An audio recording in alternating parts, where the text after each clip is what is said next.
The hyperbolic parabola is one of the most important shapes in nature.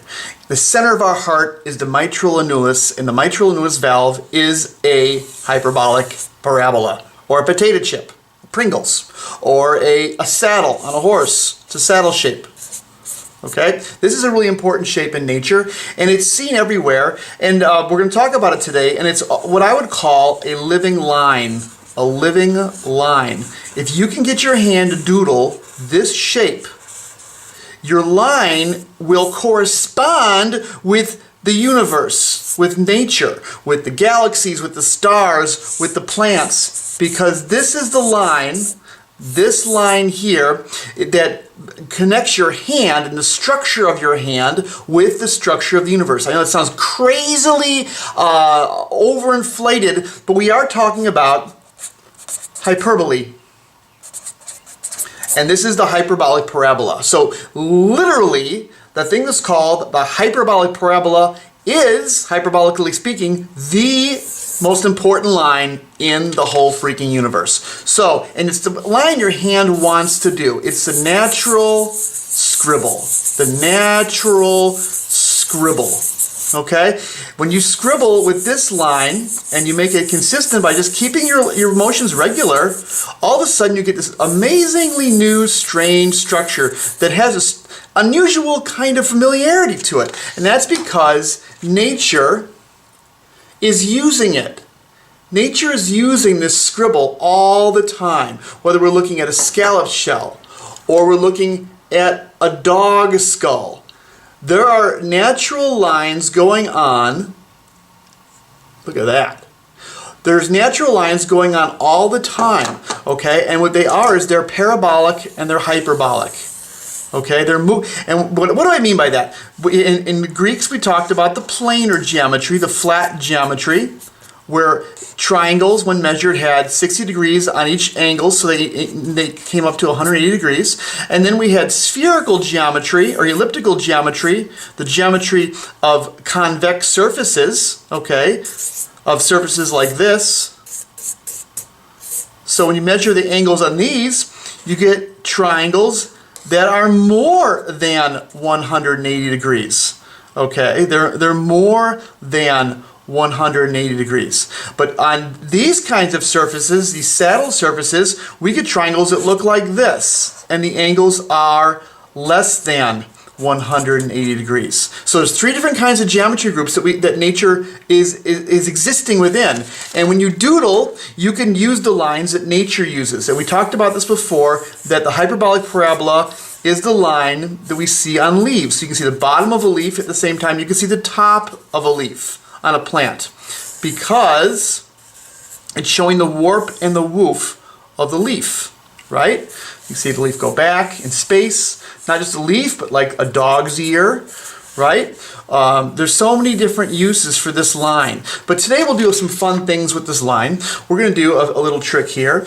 We're going to take a square, and we're going to dissect it this way, and bisect it this way. Okay?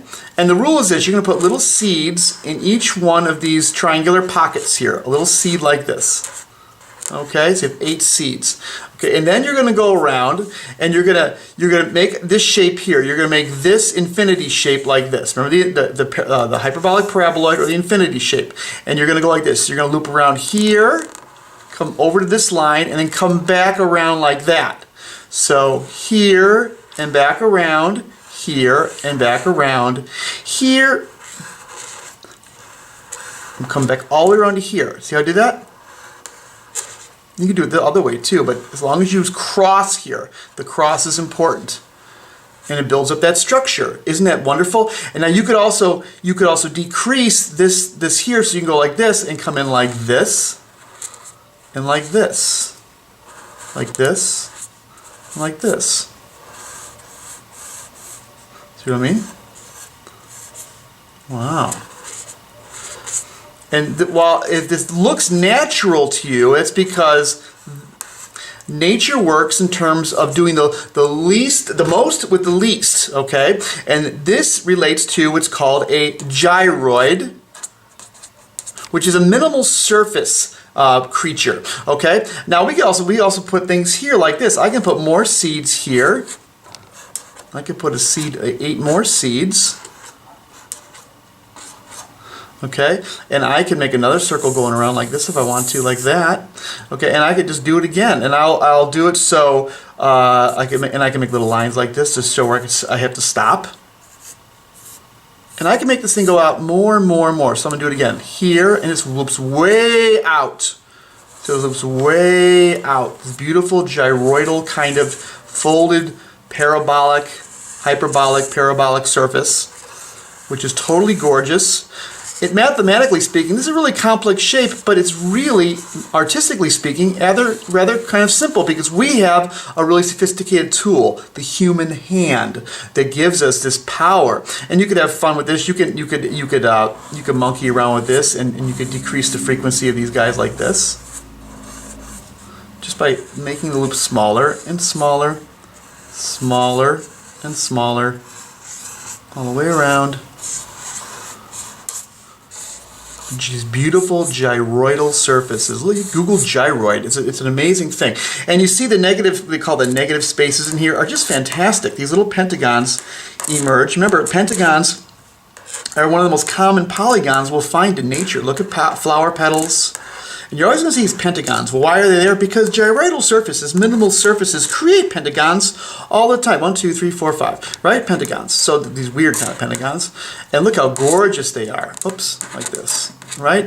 And if you were coloring, you could have a lot of fun with this, of course. Okay, so that is that beautiful gyroidal mandala kind of surface. And you could just play with just the infinity, going around like this. Now look what I'm going to do here. I'm playing a little game where the game is this. You start one like this, right? And then do another one. I'll barely touch so you can see. And then do another one and another one. So I'm not actually crossing over. I'm continuing a new one and a new one. So I'm showing a growth pattern where it keeps folding around and around. If you want to go around, make one bigger, one smaller, it'll turn on. Okay? This is a really... I'm going to do it right here. Yeah. Sometimes I screw these up. Okay, yeah, like this, and then like this. They're easy to mess up. Okay, there you go. I can make it bigger. Once you get the hang of it, holy cow, it's just the most amazing thing. This one's going to increase in size. This is what nature actually is doing. It's growing at a cellular structure which is repeating itself. This is left, right, in a kind of rhythm like a heartbeat, right? So it's makes, and this one's just increasing in size, but you get this beautiful steady pattern that's zigzaggy. There's a lot going on visually here, and it's a really wonderful doodle pattern. And so what we're gonna do now is we're gonna make a circle, right? And we're gonna make a circle within a circle, like a target, okay? And we're gonna do that now here. Am I gonna screw it up? Let's see. Oh yeah. I think I got it. Okay, that one was a rough start, but I got it. So come around. I make the outer one bigger than the inner one, right? And then do it again. I'm gonna go make it like this. You get the hang of it after a while. It's really simple, but you're like, what? So come around. And the best thing about it is you're getting your hand to make this motion, because if your mechanical drawing, your doodling, could affect your perception of the world in a positive way, and it's only going to get positive, that's an amazing thing. And that's what doodling and drawing does, is it will actually allow you to see the world more accurately, which is freaking amazing, right? So you're actually improving your eyesight with your bare hands, okay? And we'll do it again. We'll go like this. You squeeze it in and come back out and squeeze it and around. See what I'm doing here? And it's just so pretty. Look at a little angle here.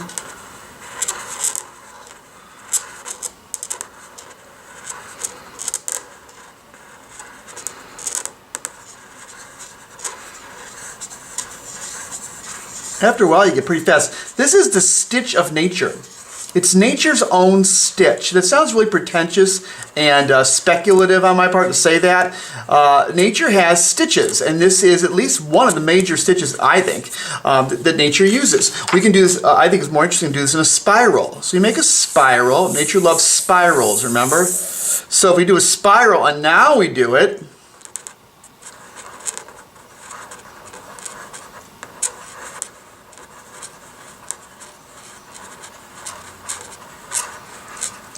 bigger and bigger, bigger. And again, if you colored these things, they'd be amazing. But this is how a flower petals will collect themselves when they're before they unfurl. They'll lock into a kind of a squeezed structure.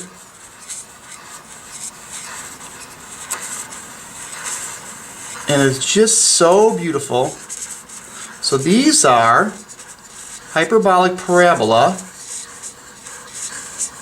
drawing with the infinity rule. It's going back and forth. This is what your hand wants to do. I'm actually drawing from my shoulder. My elbow's off the table. This is such an easy back and forth motion, but look how regular it gets. These are the lines your body wants to do. This is a dancing motion. This is a dancing motion, and this is absolutely gorgeous.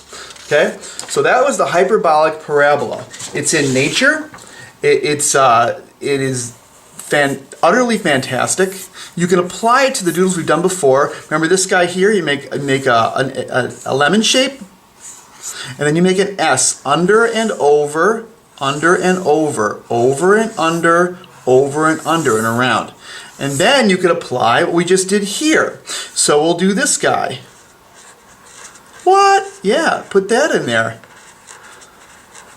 All the way around. So you're applying one repeating pattern with another repeating pattern, and that's what nature's doing. It's how the cells build into their cell walls, and then the cell walls build into their little microtubules that create an architecture inside the cells, and the cells make architecture of cells, and those cells then make organs, and those organs are part of a larger structure that might be held up by bones that are held up by cells that are architecture, and you get this amazing creature. It's a creature. It's an amazing thing. So I'm glad that you were here today with me. This is Mike from luxblocks.com, and today we are using the infinity rule to make this an amazing correspondence with nature. I'll see you next time. Adios, muchachos.